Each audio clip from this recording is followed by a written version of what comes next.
नमस्कार। यूट्यूब के विश्व भारती चैनल में आपका हार्दिक स्वागत है। अभी मैं क्लास 9th के बच्चों को रसखान द्वारा रचित सवैय कविता पर प्रकाश डाल रहा हूँ। रसखान कृष्ण के अनन्य भक्तों में से एक है। अनन्य मीन्स होता है जिसके समान दूसरा कोई भक्त, अनन्य जिसके समान दूसरा कोई न हो। तो कृष्ण के अनन्य भक्तों में रसखान का नाम आता है, क्योंकि कृष्ण और कृष्ण भूमि के प्रति रसखान का अटूट लगाव है। कविता की पंक्ति पर ध्यान दें। मानुष हूँ तो वही रसखानी, बसौ ब्रज गोकुल गांव के ग्वारन।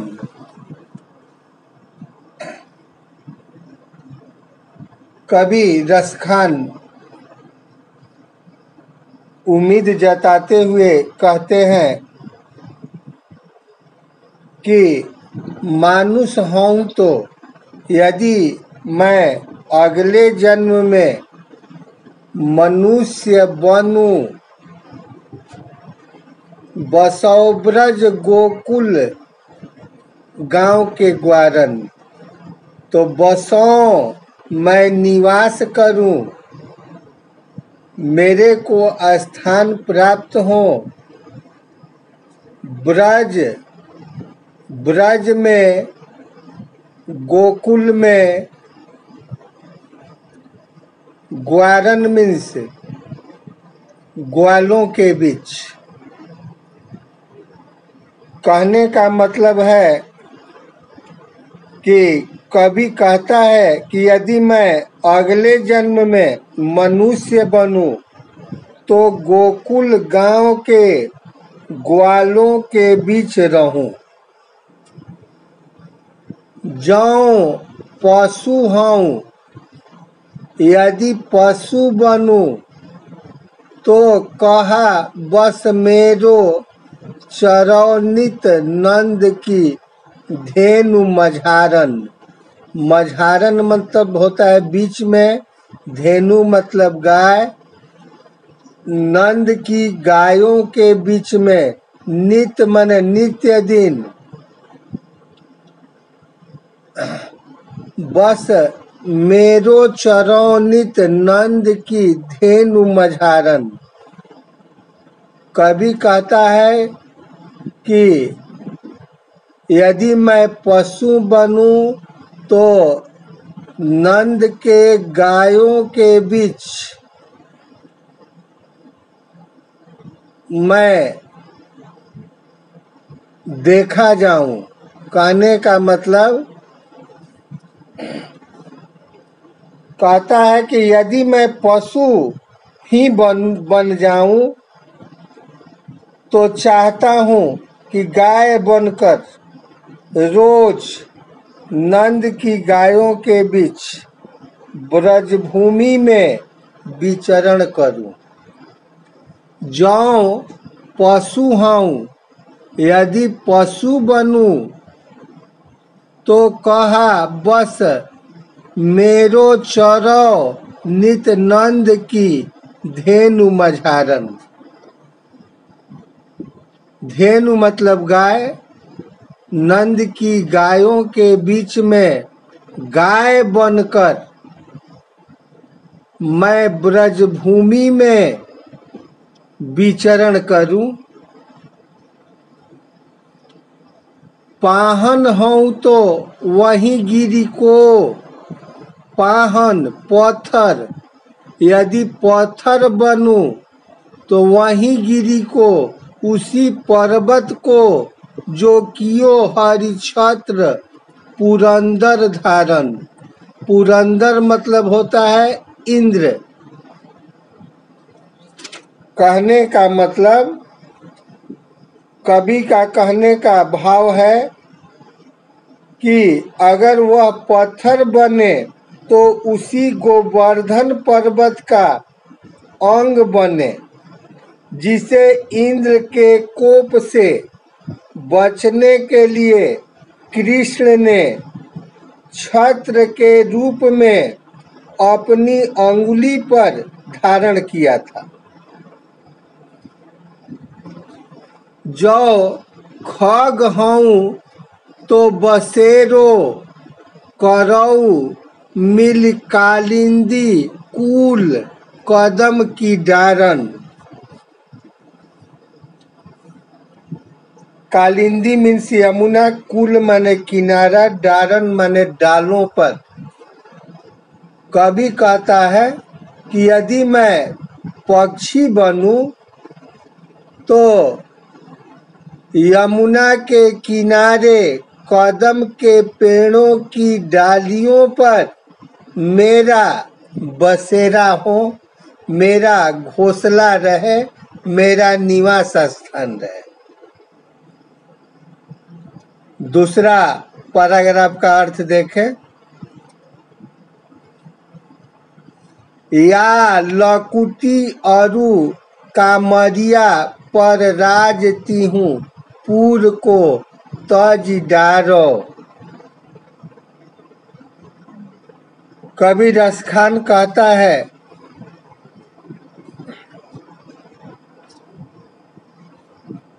या लकुटी, लकुटी मीन्स लाठी, अरु मीन्स और, कामरिया मीन्स कंबल।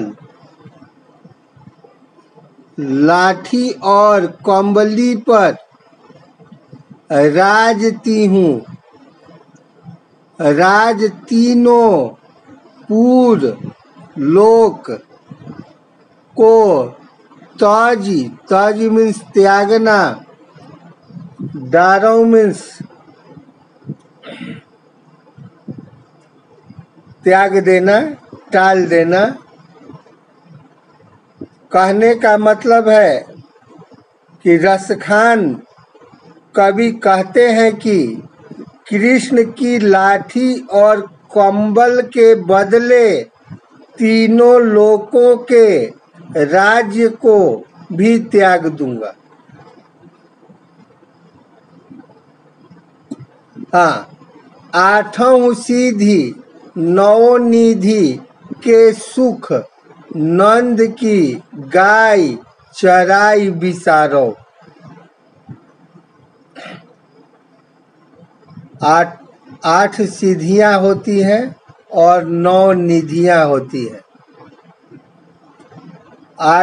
ये आठों सिद्धियां बहुत शक्तिमान होती हैं और 9 निधियां ये कुबेर के खजाने को भरने वाली है।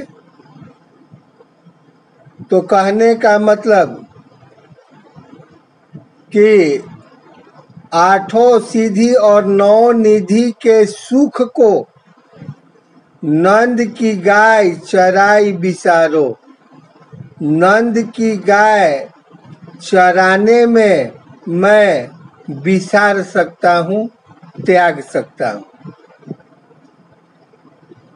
कवि का कहने का भाव है कि नंद की गायों को चराने के बदले संसार की आठों सिद्धियां और कुबेर की 9 निधियों के सुखों को भी त्याग दूंगा।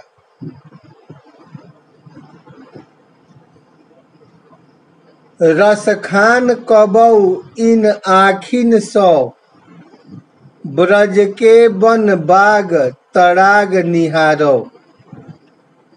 रसखान कबऊ जब से इन आखिन सौ, इन आँखों से ब्रज के वन बाग, ब्रज के बाग बगीचे और तालाब को देखा है, तब से उसका मन बदल गया है। कोटिक ए कल धौत के धाम, करील के कुंज ऊपर वारौ। कोटिक करोड़ों कल धौत सुनहले सुनहले महल, करोड़ों सुनहले महलों को करील के कुंजन, करील कहते हैं कांटेदार झाड़ियों और लताओं के आगे, वारव मीन्स त्याग देना, न्यौछावर कर देना।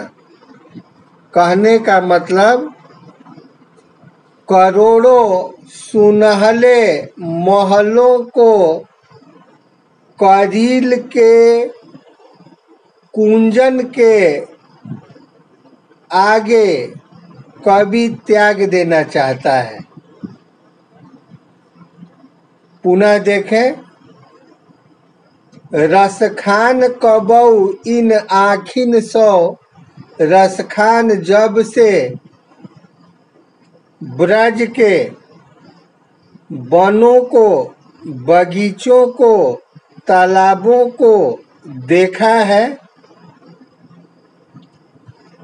और करील के घने कुंजों को देखा है, तब से उसका मन बदल गया है और वह चाहता है कि इनमें निवास करने के लिए मैं करोड़ों सुनहले महलों को भी न्यौछावर कर दूं, छोड़ दूं। आगे तीसरा पैराग्राफ देखें। मोर पखा सिर ऊपर राखी हूँ, गूंज की माल गरे पही रौंगी।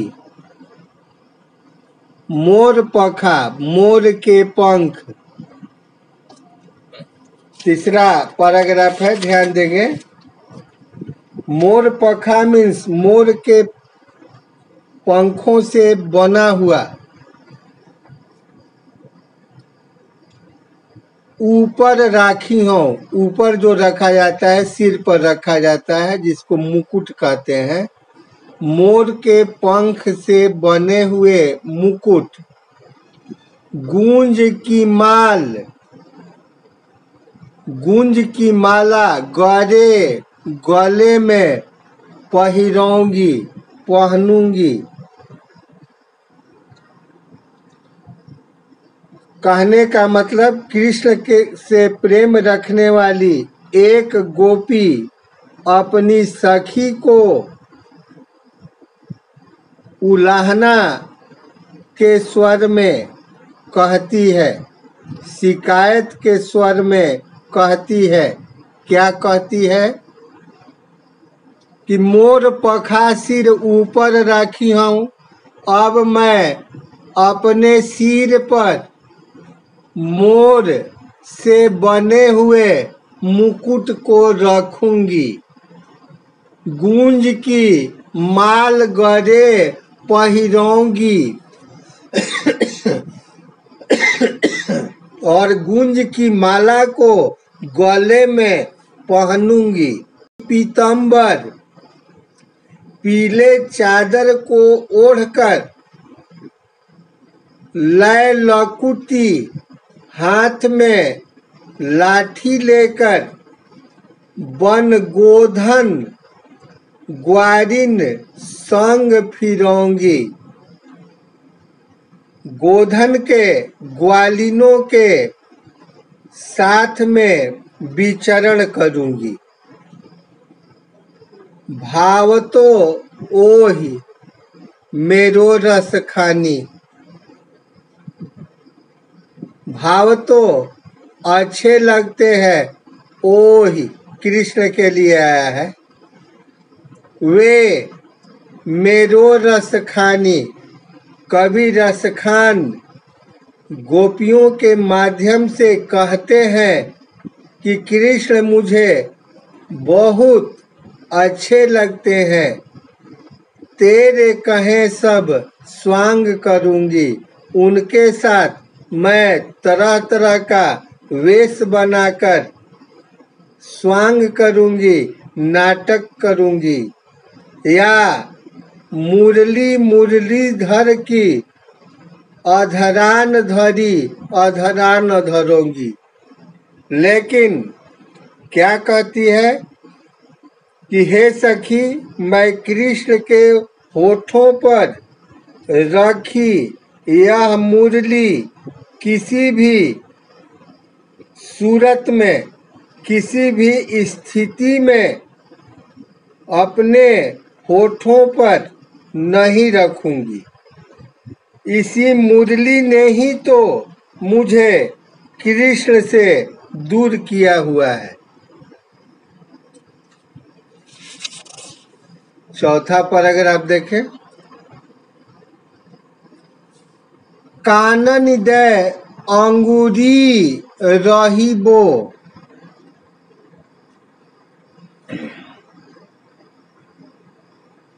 यहाँ पर कृष्ण की बंसी की धुन से मोहित होकर एक गोपी कहती है, क्या कहती है कि काननी, कानों को दे देकर अंगूरी, कानों को मैं अंगूरी देकर बंद कर दूंगी। जब ही मुरली धूनी मंद बजाए हैं, जब कृष्ण मधुर स्वर में मुरली को बजाएंगे तो मैं अपनी अंगुलियों से अपने कानों को बंद करके रखूंगी। मोहनी तानन सो रस खानी, अटा चढ़ी गोधन गए हैं तो गए हैं। मोहिनी तानन, मोहिनी स्वर में यदि कभी रसखान अटा चढ़ी, अटारियों पर चढ़कर गोधन गाए हों, गोधन रूपी लोक गीत को गाएंगे तो गाएंगे। मोहिनी स्वर में कवि रसखान कहते हैं, क्या कहते हैं कि मोहिनी स्वर में यदि कृष्ण अटारियों पर चढ़कर प्रेम रूपी गीत को गाएंगे तो गाएंगे। तेरी कहो सिगरे ब्रज लोगिन, तेरी कहो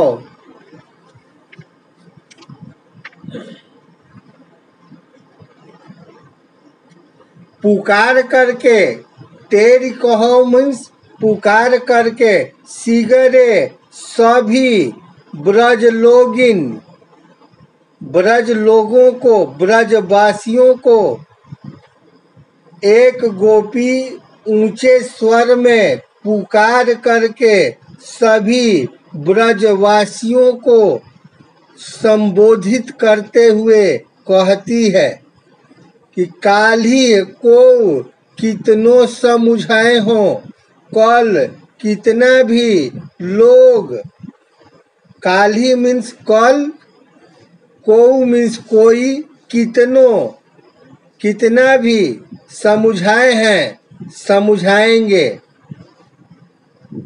कल लोग कितना भी मुझे समझाएंगे। मायरी, हे माँ, वामुख की मुस्कान, जब मैं कृष्ण के मुस्कान को देख लूंगी तो संहारी न जाए हैं न जय हैं न जय हैं, तो मैं अपने को संभाल नहीं सकूंगी, संभाल नहीं सकूंगी, संभाल नहीं सकूंगी।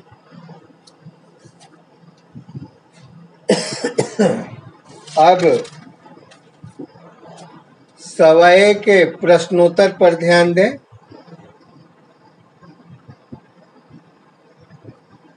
कवि को ब्रजभूमि से और कृष्ण से गहरा प्रेम है।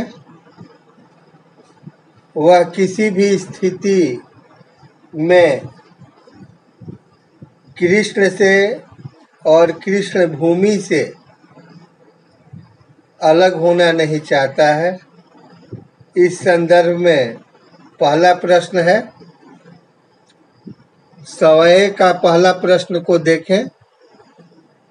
ब्रजभूमि के प्रति कवि का प्रेम किन किन रूपों में अभिव्यक्त हुआ है? ब्रजभूमि के प्रति कवि का प्रेम निम्नलिखित रूपों में अभिव्यक्त हुआ है।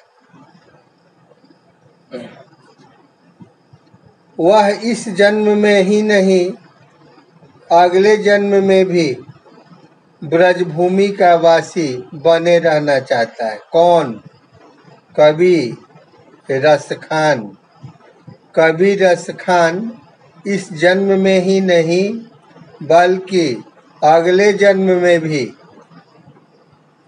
ब्रजभूमि का वासी बने रहना चाहता है। कहने का मतलब जन्म जन्मांतर तक रसखान ब्रज से अलग होना नहीं चाहता है। चाहे अगले जन्म में ईश्वर उसे ग्वाला बनाए, पक्षी बनाए, पत्थर बनाए, वह हर हाल में ब्रजभूमि में ही रहना चाहता है, क्योंकि ब्रजभूमि के बगीचे, सरोवर और करील कुंजों पर वह अपना सर्वस्व त्यागने को भी तैयार है। दूसरा प्रश्न देखें। कवि का ब्रज के वन, बाग और तालाब को निहारने के पीछे क्या कारण है? कवि का ब्रज से अटूट लगाव है, इसलिए ब्रजभूमि के वन, बाग और सरोवर निहारना चाहता है।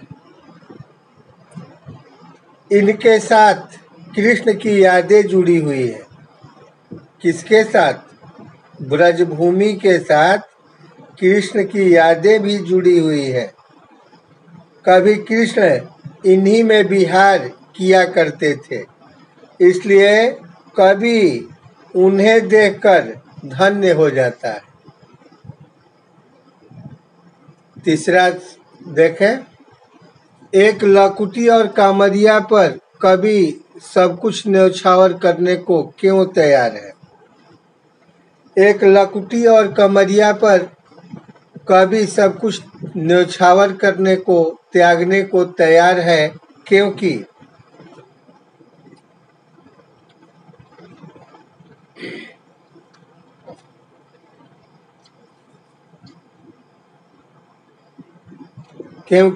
कवि के लिए सबसे महत्वपूर्ण है कृष्ण। इसलिए कृष्ण की एक एक चीज उसके लिए महत्वपूर्ण है। यही कारण है कि वह कृष्ण की लाठी और केवल लाठी और कंबल के लिए अपना सर्वस्व त्याग करने को तैयार है।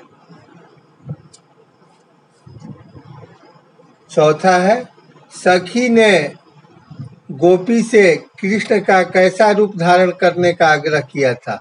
अपने शब्दों में वर्णन कीजिए। आंसर इस प्रकार है, सखी ने गोपी से आग्रह किया था कि वह कृष्ण के समान सिर पर मोर पंखों का मुकुट धारण करे, गले में गुंजों की माला पहने, तन पर पीले वस्त्र पहने, हाथों में लाठी थामे और पशुओं के संग विचरण करे। पांचवा देखें, आपके विचार से कवि पशु, पक्षी और पहाड़ के रूप में भी कृष्ण का सानिध्य क्यों प्राप्त करना चाहता है? आंसर देखें, मेरे विचार से रसखान कृष्ण के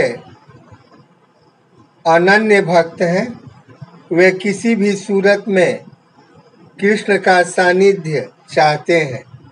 सानिध्य मतलब निकट रहना चाहते हैं, उनके करीबी बने रहना चाहते हैं। इससे उनकी भक्ति भावना तृप्त होती है। इसलिए वे पशु, पक्षी या पहाड़ बनकर भी कृष्ण का संपर्क चाहते हैं। छठा देखें, चौथे सवाए के अनुसार गोपियां अपने आप को क्यों विवश पाती हैं? इस सवाए के अनुसार गोपियां कृष्ण की मुरली की मधुर तान तथा मनोहर मुस्कान के कारण अपने आप को विवश पाती है।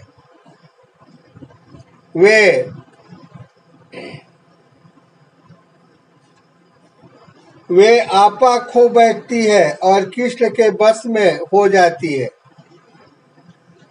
वे अपने आप को खो बैठती है। गोपियों को अपने आप पर नियंत्रण नहीं रह पाता है, तब वह कृष्ण के बस में हो जाती है। सातवां भाव स्पष्ट करना है। कोटिक एकल धौत के धाम करिल के कुंजन ऊपर वारव।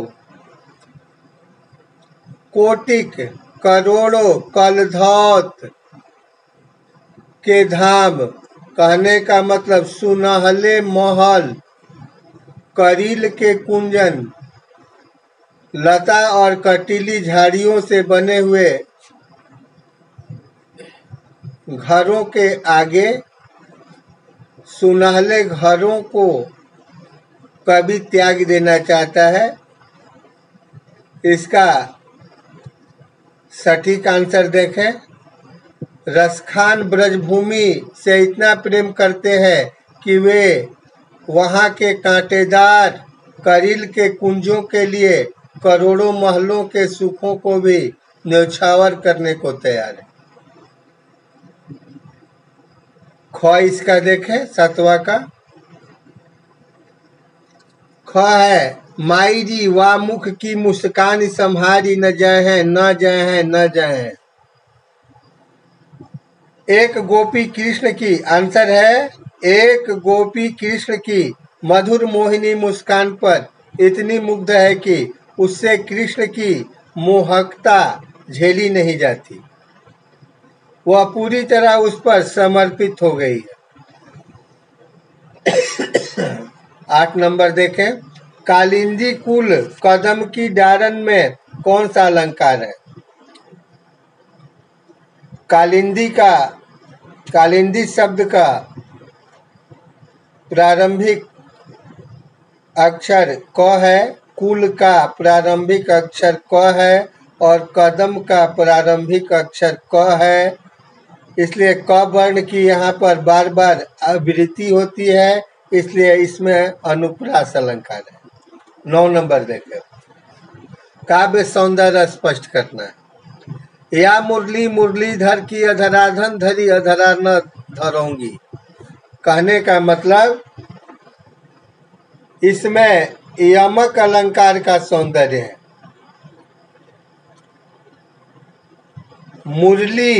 मुरलीधर में सभंग यमक है। एक मुरली मीन्स बंसी और मुरलीधर मीन्स बंसी को धारण करने वाले। या मुरलीधर की, यहाँ मुरली से ही मुरलीधर शब्द भी बना हुआ है, इसलिए इसमें सभंग यमक अलंकार है। अधरान धरी अधरा न में भी सभंग यमक है, क्योंकि अधर शब्द से ही दोनों शब्द बने हुए हैं। तो यमक का अर्थ होता है दो, जिसका अर्थ दो हो, एक ही शब्द लेकिन अर्थ यदि दो हो तो उसमें यमक अलंकार होता है। अधरान अधरों पर, अधरा न होठों पर नहीं, दोनों का एक से विलोम शब्द हो जाता है। और अगर दूसरे तरह से देखें, दृष्टिकोण से देखें, तो यहाँ पर अधरान और अधरा न में अवर्ण की आवृत्ति हुई है, इसलिए अनुप्रास अलंकार है। अब इसका सार देखें, सारांश देखें। पहले सवाये में रसखान ब्रजभूमि पर मोहित हैं, वे अगले जन्म में भी ब्रजभूमि में बसना चाहते हैं, चाहे वे ग्वाल बाल बने, चाहे नंद की गाय बने, चाहे गोवर्धन पर्वत का पत्थर बने, या यमुना के किनारे कदम के पेड़ पर बसने वाले पक्षी बने, पर वे हर हाल में ब्रजभूमि में रहना चाहते हैं। दूसरे सवाये में वे कृष्ण से संबोधित हर वस्तु हर स्थान पर मुग्ध है। वे कृष्ण की लाठी और कंबल को पाने के लिए तीनों लोकों का राज त्यागने को तैयार है। चौथा है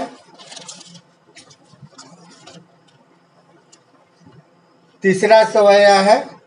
तीसरा सवाया में एक गोपी बंसी के प्रति ईर्ष्या प्रकट हुई है। एक गोपी की बंसी के प्रति ईर्ष्या द्वेष प्रकट हुई है। और चौथे सवय में कृष्ण की बंसी धुन और मोहिनी मुस्कान पर मुग्ध होकर एक गोपी की मस्ती दिखाई गई है। धन्यवाद।